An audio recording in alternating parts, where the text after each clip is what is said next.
What is up, guys? Today I want to talk about the BattleXP G350. This handheld is really taking the scene by storm, and it is a great value for about $35 on AliExpress. Now, this handheld can play all the systems PS1 and before flawlessly. N64, Dreamcast, and PSP, most of those are not going to work, but it does come with some pretty decent firmware installed on here. You can tell they've put some thought and effort into this. And when comparing this to the R36S, the previous budget handheld to buy, just throw that thing away. This thing is miles better. The buttons are great on it. I can't really tell the difference between them and the Anbernic 35XX here.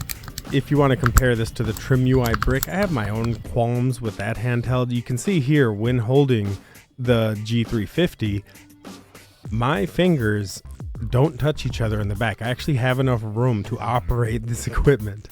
But on the Trim UI brick, I have no space. I literally cannot use this handheld with my large hands. So all the excitement that I thought I was going to have for the Trim UI brick, I kind of let out in this video, and I do an extensive amount of game testing. This whole review is going to be just using the stock device with the default software that came shipped with it in the 64GB card. I couldn't see any other options available. Like I always tell you guys, gameplay is my favorite part of these devices, so that's what the majority of this video is going to be, just a showcase of the different games that come on here. So let's get into it. Now, a lot of these games are going to have numbers beforehand, which kind of sucks because you can't sort them alphabetically, but there's a bunch on here that do have the name in there, and you're not going to find any Mario games. These people are scared of Nintendo, and they probably should be. So we're just going to start off with PC Engine. Do you guys remember playing Dragon Spirit on your PC Engine? Me neither. But you do have to shoot both air and ground targets here, and the trees shoot at you. This game is twice as stressful as it needs to be, but it runs perfectly. Now, this is probably the most difficult tennis game I have ever played. Unfortunately, I'm the guy in yellow on the top, and wow, your timing really needs to be on point here. And I don't think I scored a single point against this guy in this whole game. This was brutal, but it played nice. R-types is always fun as long as you can use save states. So I did manage to make it this far, which I was pretty proud of. This game's hard, but you guys, if you want to play R-type on PC Engine, I don't think there's any other way to play it for $35. I had to throw in a Game Boy game in here. I've never played this one before. Figured I'd be Batman. He falls on his ass. And then I don't really want to tell you guys how long it took me to beat this claw thing. Turns out you just have to run up and punch this machine. So you got to be really particular in this. Never mind, I'm dead. Next game. Bonk's Adventure is good. This was actually brought to my attention by my roommate. And it's a really fun little Mario type game that looks amazing on this device. It's the perfect size for it. All the controls are really reachable. There's no latency on the screen. The colors look great. If you guys haven't played Bonk's Adventure yet, I strongly recommend it.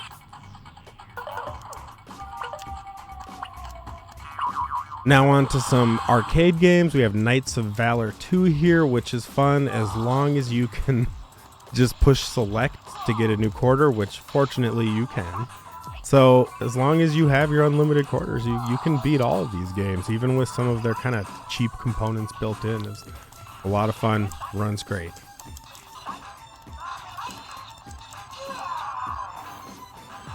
I did want to try a new Zelda game. This is the Oracle of Ages on the Game Boy Color. I don't really understand. Is this like a pacifist game? Like you get a friendship ring and then you meet this smiling tree, she dies. But you're just walking around. This is a walking simulator. I desperately wanted an enemy to kill. And in lieu of that, I felt like I had to destroy something. So I, jump in the water and then, see what happens when you jump in this hole. This sucks. I've had enough. On to Paperboy for the Sega Genesis. I really did have a great nostalgic time playing these Genesis games here. I remember this game. It was hard then and it's hard now. Next game.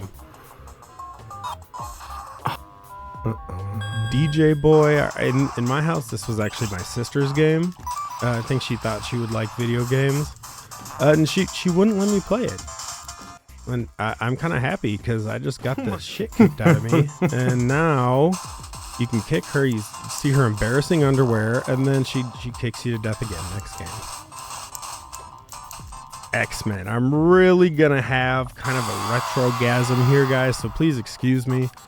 I have to turn this up because this soundtrack is so good. It's so good.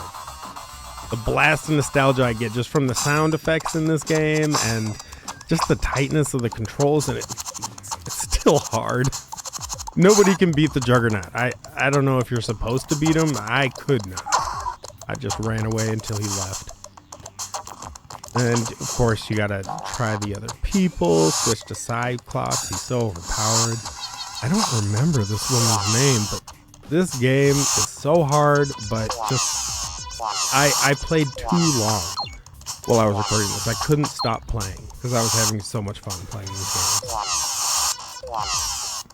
Finally. Do you guys remember punching these little floating eyeballs to get health and stuff? Ah, this game was weird. Again, I couldn't stop playing, so I figured I might as well. You know, I'm just jamming out to this great soundtrack, listen to the sound effects, and, you know, getting killed. But it was a great time, guys. I think this was the first game where you could actually punch while you're driving and attack other drivers. But it's also the game where you fly off your bike, and then you have to walk back to your bike. The walk of shame, and other riders can hit you while you're walking back. Again, another great blast of nostalgia. Great game. Chips with the device. Vector Man was just the epitome of good graphics at the time. It looked so 3D. The controls were so fast. The game is fast paced. Everything explodes. I just don't have words. It was fun. I love it that devices like this are continuing to come out and they give me excuses to revisit these games from my childhood.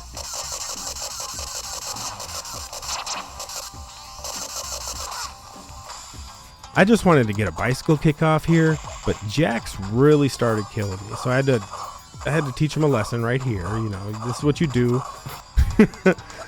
And I still couldn't get that dang bicycle kick. So, Raiden, you're going to get some right here. You ready? There we go.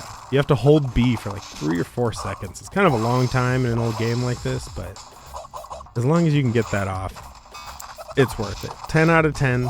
Play Mortal Kombat on this device. Ikaruga. Now this game was cool because you could switch between the different colors, and you actually have to get any to progress in this game to any extent. And it's really satisfying. You just kind of feel like a badass when you're switching at just the right time. All the enemies are exploding. Runs pretty good. I mean, Dreamcast, it's pretty iffy with this device, but it looks like they put some tweaks in their custom firmware to make it work, and it's pretty good. If you like this game, it'll run well here. I could not figure out how to save a state or open the menu. Standalones can be iffy like that on Linux firmware. Disney's Hercules. I never played this, and even with Danny DeVito shouting encouragements at me, I still could not find it in myself to enjoy this game. It's just terrible. But it ran well, and this is the only game Danny DeVito voiced in, so...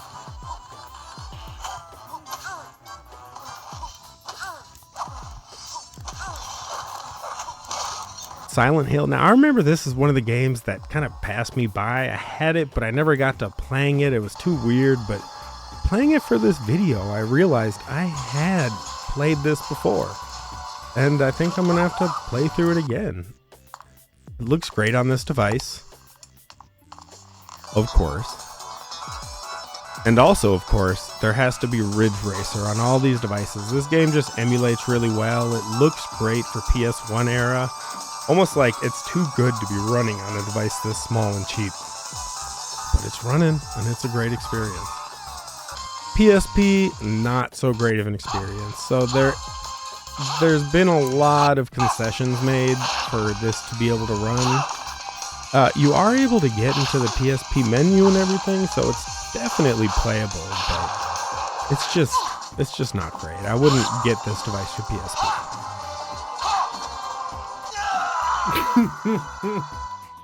They included Soul Calibur on their card that was shipped with this device, but I don't really understand why. It's running like crap.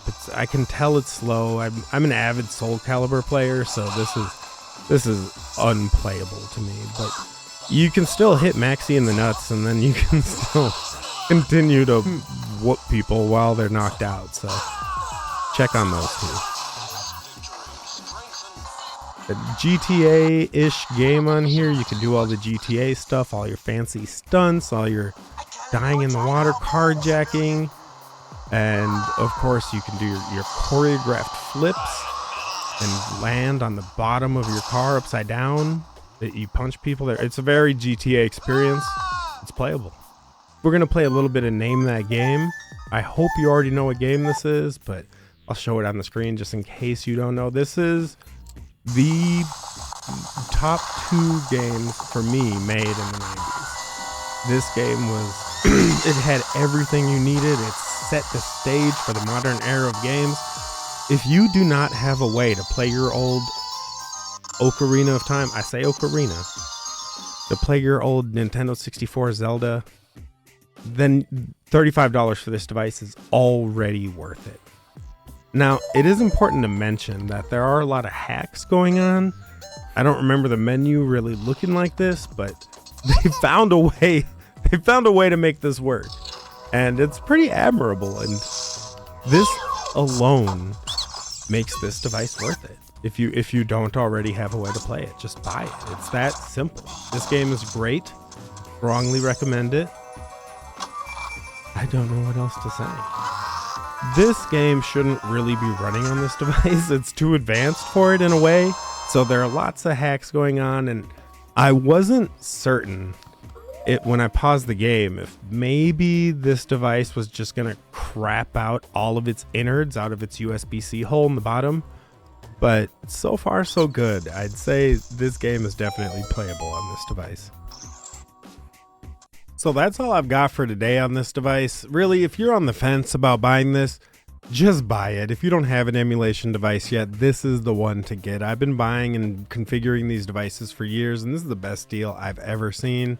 So there you go. That's my solid gold advice on this. Buy it, start your collection, join us. Till next time, Obi-Wan out.